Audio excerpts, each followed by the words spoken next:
नमस्कार मित्रांनो, आज आपण जाणार आहोत श्री क्षेत्र नरसोबाची वाडी येथे। श्री क्षेत्र नरसोबाची वाडी हे दत्त माऊलींचं महाराष्ट्रातील सुप्रसिद्ध असं तीर्थक्षेत्र आहे, जे पंचगंगा नदीच्या तीरावर वसलेलं आहे। तेव्हा भेटूया आपण नरसोबाची वाडी येथे।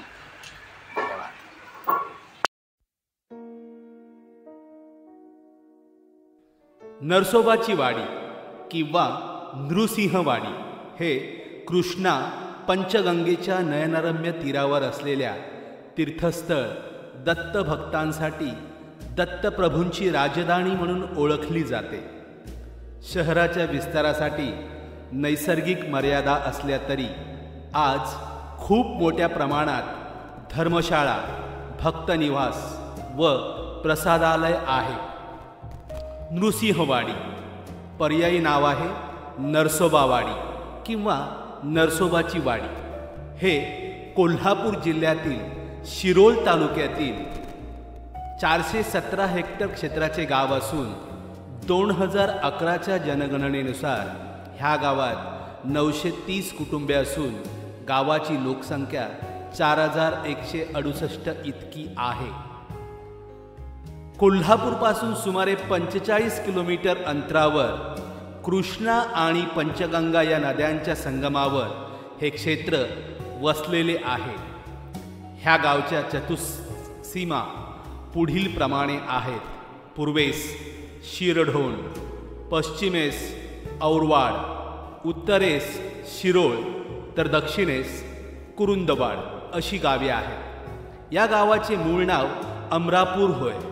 श्री नृसिंह सरस्वतींच्या वास्तव्यामुळे या गावाला लोक नृसिंहवाडी म्हणू लागले। ह्याच्या सर्वात जवळचे शहर कुरुंदवाड हे 2 किलोमीटर अंतरावर आहे।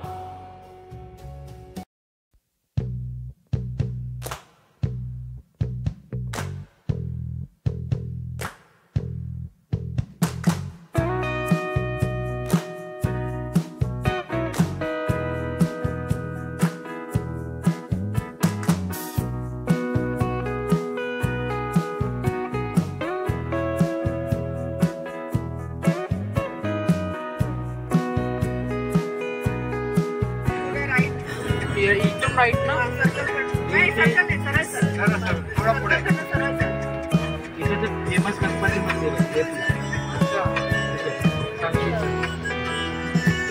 जवळ आहे, येताना पाहिजे जाऊ भाग्यश्री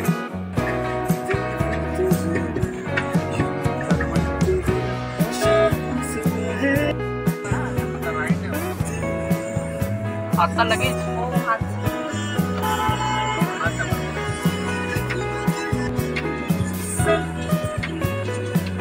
अरे इस्लामपूर सारखं आहे। गांधी चौक इस्लामपूरचा गांधी चौक।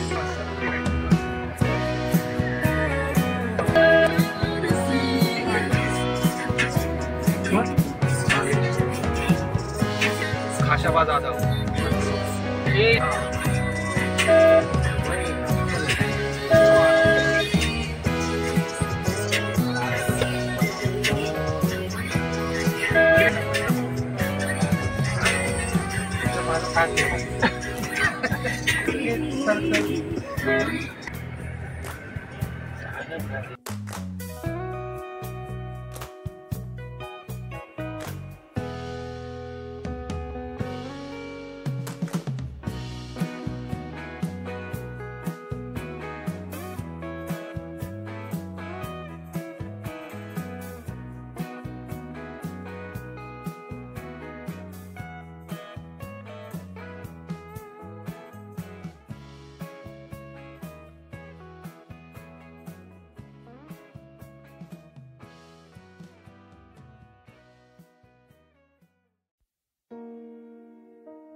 कोल्हापूरपासून 51 किलोमीटरवर कृष्णा आणि पंचगंगेच्या संगमावर प्रसिद्ध तीर्थक्षेत्र नृसिंहपूर अर्थात नरसोबाची वाडी वसले आहे।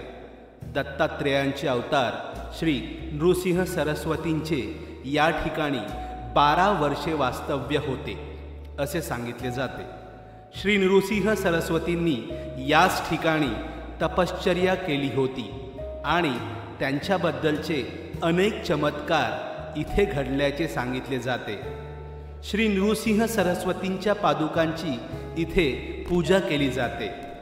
ऐन पावसाळ्यामध्ये कृष्णेला पूर येतो तेव्हा मंदिर पाण्याखाली जाते. पुराच्या पाण्याच्या खुणा त्यानंतर सुद्धा मंदिर परिसरावर दिसत राहतात. इथूनच पुढे 3 किलोमीटरवर कुरुंदवाड आहे. स्वातंत्र्यापूर्वी हे एक संपन्न संस्थान होते. कुरुंदवाडला नदीवर बांधलेला घाट आवर्जून पाहण्याजोगा आहे. इथून खिद्रापूर जेमतेम 15 किलोमीटरवर आहे.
कृष्णेच्या प्रशस्त अशा घाटावर मध्यभागी औदुंबर वृक्षाखाली मंदिर आहे.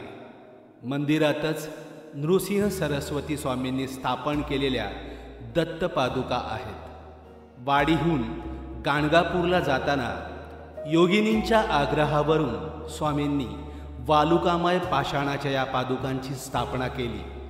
त्यावरील सततच्या अभिषेकाने त्या झिजत नाहीत म्हणून त्याची घडण चंद्रकांत पाषाणाची असावी असे म्हणतात. पादुकांची पूजा अर्चा येथे अखंड सुरू असते. दत्त संप्रदायात श्री दत्तगुरूंचे दुसरे अवतार मानले गेलेले श्री नृसिंह सरस्वती यांनी औदुंबर वृक्षांनी बहरलेल्या या अरण्यभूमीत 12 वर्षे वास्तव्य केले. यानंतर जेव्हा ते गाणगापूरला जायला निघाले तेव्हा योगिनींच्या आग्रहावरून त्यांनी आपल्या पादुका इथे ठेवल्या. या वालुकामय पाषाणाच्या पादुकांना मनोहर पादुका असे नाव आहे.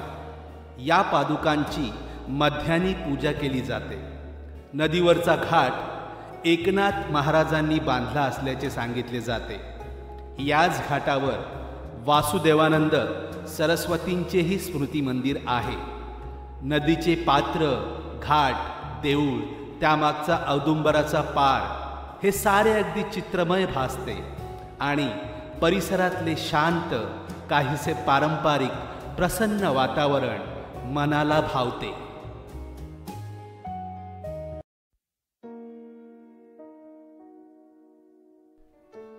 या मंदिराभोवती मोठा गोलाकार मंडप असून त्याला 4ही बाजूला उंच व विस्तृत खांब आहेत. मधोमध श्री गुरु ज्या औदुंबर वृक्षाखाली बसत असत तो वृक्ष आणि त्याखाली कृष्णा नदीसन्मुख त्या मनोहर पादुका आहेत. त्यापुढे थोडी मोकळी जागा आहे. त्याच ठिकाणी पुजारी बसतात. आतील गाभाऱ्यातील पादुकांची पूजा करतात. या गाभाऱ्याचे दार अतिशय लहान आहे. पादुका ज्या सभागृहात आहेत त्याच्या दर्शनी भागावर चांदीची अलंकृत पत्रा मढविला आहे. मधोमध गणेशपट्टी, त्यावर आजूबाजूला मयूर व जय विजय आणि त्यांच्या वरील बाजूस नृसिंह सरस्वती महाराजांची प्रतिमा उठवलेली आहे. पुजारी जेथे आसनास्थ होऊन पूजा करतात त्यांच्या एका बाजूला स्वयंभू श्री गणेशाची भव्य मूर्ती असून तिचीही पूजा होते.